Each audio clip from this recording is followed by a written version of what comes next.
Welcome back to జేఎరిటెక్ tutorial. మనం చాలా రోజులు అయింది వీడియో చేసి. సో మనం మళ్ళీ ఈ సంవత్సరం నుంచి ఈ రోజు నుంచి కంటిన్యూ చేద్దాం. అయితే ఫస్ట్ ఆఫ్ ఆల్ మనం ఏం చెప్పుకుందామరా అంటే మన వీడియోస్లో కాన్స్టిట్యూషన్ గురించి చెప్పుకుందాం. సో ఇది ఎగ్జామ్స్కి చాలా ఇంపార్టెంట్. అలాగే ఎవరికైతే మన యొక్క బేసిక్ ఐడియా అసలు కాన్స్టిట్యూషన్ అంటే ఏంటో తెలియదు, అట్లీస్ట్ కొంచెమైనా తెలుసుకుందాం మన యొక్క కాన్స్టిట్యూషన్ గురించి అని అనుకునే వాళ్ళకి ఈ వీడియో చాలా యూజ్ అవుతుంది. అలాగే దీంట్లోకి మనం కొన్ని ఎగ్జాంపుల్స్ తీసుకుంటాం. అలాగే మనకు ఎలా అర్థం అవ్వాలో మన పాయింట్ ఆఫ్ వ్యూలో చెప్పుకుందాం.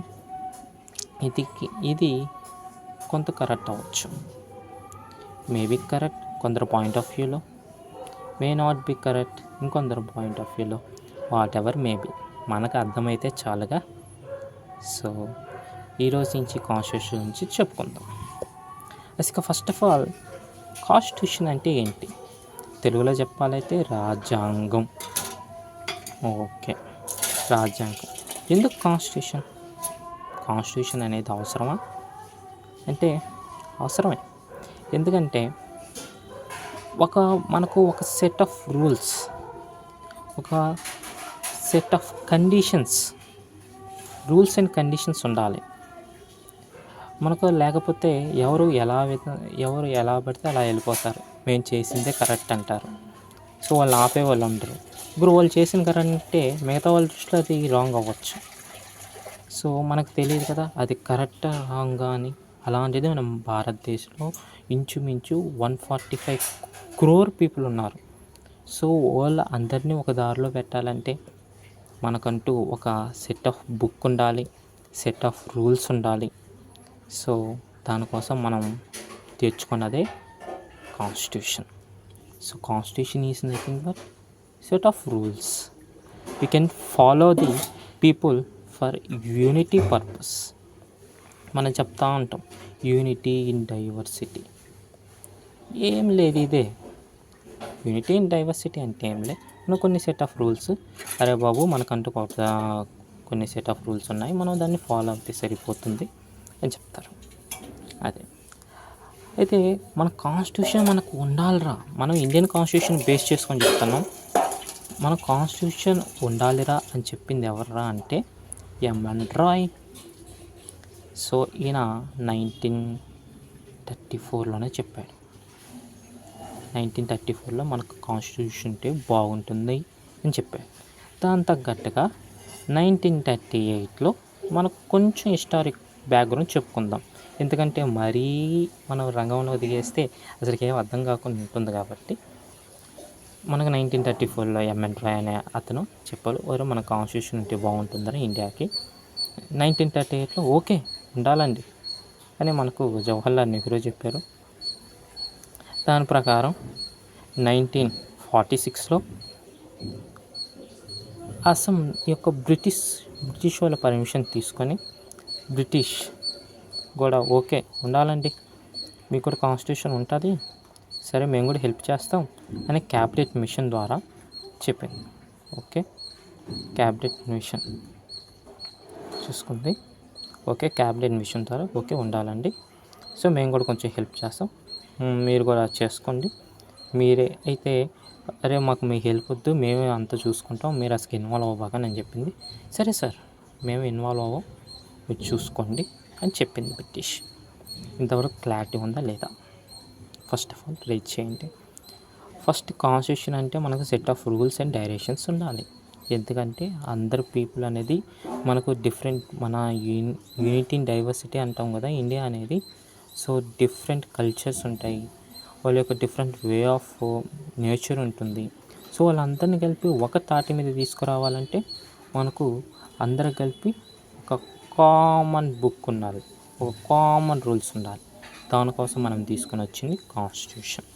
సో ఈ కాన్స్టిట్యూషన్ మనకు ఎంఎన్ రాయ్ అని అతను చెప్పాడు. ఫస్ట్ ఆఫ్ ఆల్ దానికి 1938లో ఓకే జవహర్లాల్ నెహ్రూ అగ్రీ చేసి మనం ఇప్పటి నుంచి ప్రాసెస్ చేద్దామంటే 1946లో ఇంకా దాని ముందర ఇంకా ఉందండి.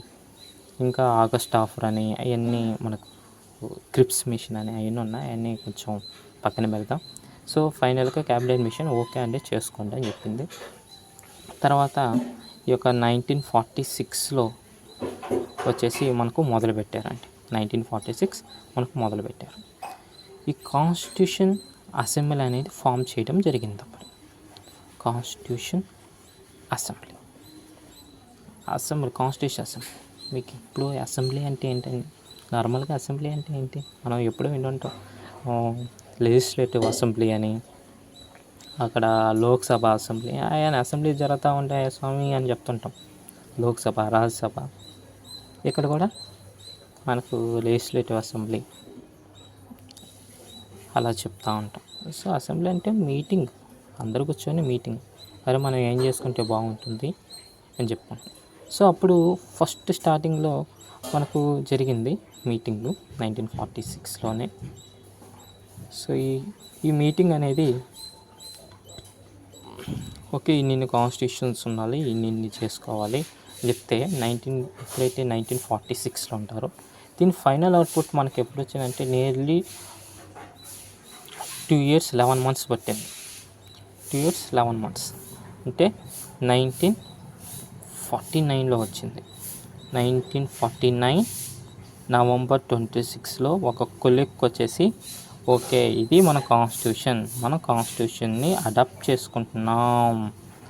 తీసుకుంటున్నాం అనే కాన్స్టిట్యూషన్ అసెంబ్లీ చెప్పింది. సో కాబట్టి దీన్ని ఏమంటారా అంటే ఆ రోజు మనం సెలబ్రేషన్ చేసుకుంటాం కాన్స్టిట్యూషనల్ అడాప్షన్ డే అంటాం. అంటే కాన్స్టిట్యూషన్ని ఆ రోజు మనం తీసుకున్న రోజు. ఎవరి దగ్గర నుంచి తీసుకున్నాం? ఎవరి దగ్గర నుంచి ఏం తీసుకోలే. ఆ రోజు కాన్స్టిట్యూషన్ అసెంబ్లీ అనే ఉంటుంది. ఆ అసెంబ్లీ కొన్ని కమిటీస్ వేసి ఉంటాయి. డ్రాఫ్ట్ కమిటీ అని, అలాగే యూనియన్ పవర్స్ కమిటీ అని. సో ఈ కమిటీస్ దేనికని? రూల్స్ ఆఫ్ ప్రొసీజర్ కమిటీ అని. ఈ కమిటీస్ దేనికండి? అరే మన కాన్స్టిట్యూషన్ కొన్ని ఏ అయితే స్పెసిఫిక్ ఫీచర్ కావాలో అవన్నీ మీరు అంతా ఎతకండ్రా, మనకి ఏదైతే బెస్ట్ సూటబుల్ అవన్నీ చూడండిరా అని చెప్తారు. సో దానికోసం డిఫరెంట్ కమిటీస్ వేసుకొని వాడికి డిఫరెంట్ హెడ్స్ కూడా అపాయింట్మెంట్ చేస్తారు. ఇప్పుడు డ్రాఫ్ట్ కమిటీకి ఫేమస్ పర్సన్ బిఆర్ అంబేద్కర్ అనే ఫేమస్ పర్సన్, ఆయన దీనికి చైర్మన్గా ఉంటారు. బేసికల్లీ ఆల్మోస్ట్ డ్రాఫ్టింగ్ కమిటీ అనేది చాలా ఇంపార్టెంట్ కీ రోల్ ప్లే చేసింది కాబట్టి ఇంచుమించు ఫాదర్ ఆఫ్ ది కాన్స్టిట్యూషన్ అని కూడా చాలామంది అతన్నే అంటారు. Next union power committee. ఇక remaining committees almost Jawaharlal Nehru ఉంటారండి చైర్మన్. జవహర్లాల్ నెహ్రూ ఎందుకంటే ఆయన ఆల్మోస్ట్ అన్నిట్లో ఇన్వాల్వ్ అవుతుంటాడు కాబట్టి. Next one rules of procedure committee ఎవరుంటారు అంటే డాక్టర్ రాజేంద్ర ప్రసాద్. ఇంకొక పాయింట్లో ఇది మనం చూసుకోవాలి. రాజేంద్ర ప్రసాద్ ఇంపార్టెంట్. రాజేంద్ర ప్రసాద్ అనే అతను కాన్స్టిట్యూషన్ అసెంబ్లీ యొక్క చైర్మన్. మనకు దేనికైనా ఒక చైర్మన్ ఉండాలి కదండి అసెంబ్లీకి. ఫర్ సపోజ్ లోక్సభ అయితే స్పీకర్ అలా హెడ్ ఉంటారు, రాజ్యసభకి అయితే రాజ్యసభ చైర్మన్ అలా హెడ్ ఉంటారు, అలాగే కాన్స్టిట్యూషన్ అసెంబ్లీ కూడా ఒక చైర్మన్ అతను ఉంటాడు. సో దానికి మనకు చైర్మన్ ఎవరంటే రాజేంద్ర ప్రసాద్. సో అలాగే ఇంకొక కమిటీ ఉక్కు మనిషి మనం మర్చిపోయాం. ఉక్కు మనిషి సర్దార్ వల్లభాయ్ పటేల్. ఆయన ఎక్కువ దేనికోసం చేశారంటే స్టేట్ ఫార్మేషన్, అంటే స్టేట్స్ గురించి చూసుకునే దానికోసం చూసాం. అందువల్ల ప్రావిన్షియల్ కాన్స్టిట్యూషన్ కమిటీ దీనికి హెడ్ ఎవర్రా అంటే సర్దార్ వల్లభాయ్ పటేల్. ఇదండి బ్యాక్గ్రౌండ్. ఇంతవరకు బ్యాక్గ్రౌండ్ చూసుకుందామా? సో ఈ కాన్స్టిట్యూషన్ సెట్ ఆఫ్ రూల్స్ ఉంటాయి. ఈ ఫస్ట్ ఇంట్రడ్యూస్ చేసింది ఎంఎన్ రాయ్, తర్వాత Jawaharlal Nehru. Okay proceed. So దాని ప్రకారం 1946 ఓకే బ్రిటిష్ వాళ్ళు కదా, ఓకే. తర్వాత దానికోసం కాన్స్టిట్యూషన్ అసెంబ్లీ మనం ఏర్పాటు చేసుకుందాం. సో కాన్స్టిట్యూషన్ అసెంబ్లీలో డిఫరెంట్ కమిటీస్ ఉంటాయి. దాంట్లో కొన్ని చాలా కమిటీస్ ఉన్నాయి. దాంట్లో కొన్ని ఇంపార్టెంట్ కమిటీస్ నేను చెప్తున్నా. అంటే మెయిన్ ఇంపార్టెంట్ డ్రాఫ్ట్ కమిటీకి B R Ambedkar. Of course is a very much good leader. అలాగే union power Jawaharlal Nehru, rules of procedure committee doctor Rajendra Prasad, he is also a chairman of the constitution assembly. Next one provincial constitution committee Sardar Vallabhbhai Patel. Okay, మనం ఎప్పుడు తీసుకొని వచ్చడం జరిగిందండి? 1946 November 26, sorry 1949 November 26. కొంచెం mistake అయ్యింది ఇక్కడ, చూడండి గజిబిజి కింద. అయ్యయ్యో గజిబిజి అయిపోయింది. సరే, నో ప్రాబ్లం, ఇక్కడ వద్దాం. 1949 నవంబర్ 26. ఈ డేట్ వెరీ ఇంపార్టెంట్. ఎన్నోసార్లు ఎన్నెన్నో క్వశ్చన్లు అడుగుంటాడు. 1949 నవంబర్ 26 ఏంటంట? Constitution adoption day. ఆ రోజు మన కాన్స్టిట్యూషన్ మనకు ఉండాలి అని కాన్స్టిట్యూషన్ అని నియమించుకున్నాం. దాని ప్రకారం ఓకే వర్క్ చేశారు. 1946 నుంచే వర్క్ చేశారు. 1946 నుంచి వర్క్ చేయడం జరిగింది. Final after 2 years 11 months 18 days అని అంటారు. సో అది అయిపోయిన తర్వాత నవంబర్ 26 ఒక్క లుక్ వచ్చేసింది. ఓకే అని అసెంబ్లీ అనేది ఆమోదం తెలిపింది. ఓకే, మనకి ఇది ఓకే అని అసెంబ్లీ అనేది థమ్ సింబల్ ఇచ్చింది. నెక్స్ట్ వన్ అయిపోయిన తర్వాత ఓకే ఇచ్చిన తర్వాత ఇంకొక పాయింట్ 1950 జనవరి 26 అందరికీ తెలిసిందే. 1950 జనవరి 26 అనేది రిపబ్లిక్ డే. జనవరి 26 అంటే మనం దేనికోసం? Republic day. చాలామంది రిపబ్లిక్ డే అంటే జెండా ఎగరేస్తారు, ఏదేదో చెప్తారు. నో, రిపబ్లిక్ డే దేనికోసం? ఆ రోజు మనకు కాన్స్టిట్యూషన్ అనేది ఎగ్జిస్ట్ అయింది. ఆ రోజు కాన్స్టిట్యూషన్ అనేది ఆ రోజు నుంచి అందరికీ ఈరోజు నుంచి వర్తిస్తుంది అధ్యక్ష అని చెప్తారు. సో ఆమోదం తెలపడం వల్లే ఆమోదం తెలపడం 1949 నవంబర్ 26 అయితే 1950 నుంచి ఇది కేమ్ ఇంటూ ఎగ్జిస్టెన్స్ అంటారు. కేమ్ ఇంటూ ఎగ్జిస్టెన్స్ అంటే ఆ రోజు నుంచి అందరికీ అమలవుతుంది, ఆ రోజు నుంచి అమల్లోకి రావడం జరిగింది అని చెప్పడం జరిగింది. సో జనవరి 26 దానికోసం మనం జెండా కూడా ఎగరేస్తాం. ఇప్పుడు అర్థమైంది రిపబ్లిక్ డే దేనికోసం సెలబ్రేట్ చేస్తారు? ఆ రోజు మన constitution existence day. It came into existence. So that is called as republic day 1950 జనవరి 26 నుంచి రావడం జరిగింది. ఎందుకు మనకు పర్టికులర్ డేట్ నవంబర్ 20? ఎందుకు సార్ నవంబర్ 26 జరపాలి? ఏం నవంబర్ 25 అయితే సార్ ఆ రోజు ఓటర్స్ డే ఉంది అందుకోసం సార్? నో, అలా ఏం లేదు. నవంబర్ 25 ఓటర్స్ డే ఉంది, అలాగే నవంబర్ 13 అది ఉంది ఇది ఉంది, దానికోసం మనం నవంబర్ 26కి డేట్ మార్చుకున్నాం అలా లేదండి. నవంబర్ 26 అనేది ఆల్రెడీ 1930లోనే లాహోర్ జరిగింది. లాహోర్ సెక్షన్, దీన్నే మనం పూర్ణ స్వరాజ్ సెక్షన్ అంటాం. పూర్ణ స్వరాజ్, దీనికి ఒక హిస్టరీ బ్యాక్గ్రౌండ్ ఉంది, నేను పైనగా చెప్తాను. పూర్ణ స్వరాజ్ సిస్టమ్ ఇక్కడ ఏం చెప్తారా అంటే జవహర్లాల్ నెహ్రూ మనం అప్పటిదాకా మనం బ్రిటిష్ వాళ్ళతో పోరాడి మనకు చాలా ఇసుకొచ్చేసింది. అసలు ఏంట్రా ఇది, ఏం చేస్తున్నావురా మనం అని అర్థం కాక ఇంకిట్ట కాదు అని చెప్పేసి జవహర్లాల్ నెహ్రూ ఏం చెప్తాడంటే మనకి ఈరోజు నుంచి మనకి ఈరోజు నుంచి ఇండిపెండెన్స్ వచ్చేసింది పోండ్రా అని చెప్పేస్తాడు. ఆ రోజు నుంచి ఇండిపెండెన్స్ వచ్చేస్తుంది, మనం ఈ రోజు నుంచి ఇండిపెండెన్స్ వచ్చేసినట్టు భావించి మన పని మనం చూసుకుంటాం, మన మీద నిలబడుకుంటాం, మిగతా వాళ్ళ మీద మనం డిపెండ్ అవ్వం అని చెప్పేసి ఆ రోజు ఆయన ప్రకటిస్తాడు. జనవరి 26 1930లో పూర్ణ స్వరాజ్ అనేది అదొకటి మీటింగ్. సో దానికి అనుగుణంగా జనవరి 26 అనేది 1950లో రిపబ్లిక్ సెలబ్రేషన్, కాన్స్టిట్యూషన్ ఎగ్జిస్టెన్స్ అని పెట్టుకుంటాం. సో ఎందుకంటే జనవరి 20 ఆ రోజే జెండా ఎగరేస్తాం కాబట్టి జనవరి 26.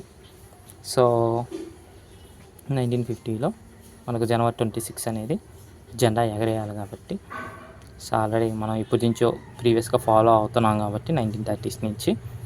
సో ఇలా ఉంటే ఆగస్ట్ 15 ఆల్రెడీ మనం ఇండిపెండెన్స్ డే సెలబ్రేట్ చేసుకుంటున్నాం కాబట్టి మళ్ళీ జనవరి 26 మళ్ళీ ఇండిపెండెన్స్ అంటే ఇదేంది 2 times ఇండిపెండెన్స్ వచ్చిందని కన్ఫ్యూజన్ అవుతారు కాబట్టి constitution adoption day constitution existence day. Adoption day వచ్చేసి నవంబర్ 26 1949 గుర్తుపెట్టుకోండి.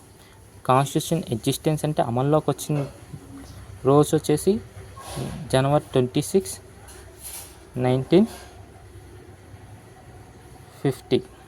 Okay, any doubts until here? So ఇదండి ఈరోజు జస్ట్ చెప్పుకుంటాం. మనం నెక్స్ట్ వీడియోస్ నుంచి అసలు కాన్స్టిట్యూషన్లో ఏమేమి ఆర్టికల్స్ ఉన్నాయి, సో మనకి ఏ ఆర్టికల్స్ ఇంపార్టెంట్, అసలు బేసికల్గా మనం అసలు సర్వైవ్ అవ్వాలంటే అసలు మనం ఈ కాన్స్టిట్యూషన్ నేర్చుకుంటే తెలుసా మనకు ఒక ధైర్యం అనేది ఉంటుంది. ఓకే, మనం ఎవరినైనా మాట్లాడగలం, ఎందుకంటే ప్రతి వాడు చిన్నది నుంచి పెద్ద ఆఖరికి పిఎం అయినా అదే కాన్స్టిట్యూషన్, మనకు నార్మల్ పర్సన్ అయినా అదే కాన్స్టిట్యూషన్. సో ఎవరైనా ఫాలో అవ్వాల్సిందే. సో నువ్వు కానీ ఈ కాన్స్టిట్యూషన్ కానీ నేర్చుకుంటే యూ కెన్ సర్వైవ్ ఎనీథింగ్. ఎవరికి నువ్వు భయపడాల్సిన అవసరం లేదు, ఎందుకంటే నీకు ఈ యొక్క రూల్స్ తెలుసు కాబట్టి. పైగా నువ్వు బయట మాట్లాడితే నిన్ను ఏదో విధంగా చూస్తారు, అబ్బా మా వాడు అత్తి మా వాడికి అత్తి, ఇది తెలుసు. అలాగే కొంతమంది భయపడతారు, ఓకే వీడికి ఆల్రెడీ ఐడియా ఉంది, సో వీడితో మనం పెట్టుకోవడం చాలా కష్టం అని. కాబట్టి కాన్స్టిట్యూషన్ అందరు తెలుసుకోవడం అవసరం. దీని యొక్క బ్యాక్గ్రౌండ్ ఈరోజు చెప్పుకుందాం. నెక్స్ట్ వీడియోస్ నుంచి ఇన్ డీటెయిల్స్ చెప్పుకొని మనకు ఇది ఓవరాల్ క్లారిటీ తెచ్చుకుంటే బాగుంటుంది. Okay, thank you. వీడియో నచ్చితే లైక్ చేయండి, షేర్ చేయండి, సబ్స్క్రైబ్ చేయండి, నాకు మరింత మోటివేషన్ అవుతుంది. Thank you.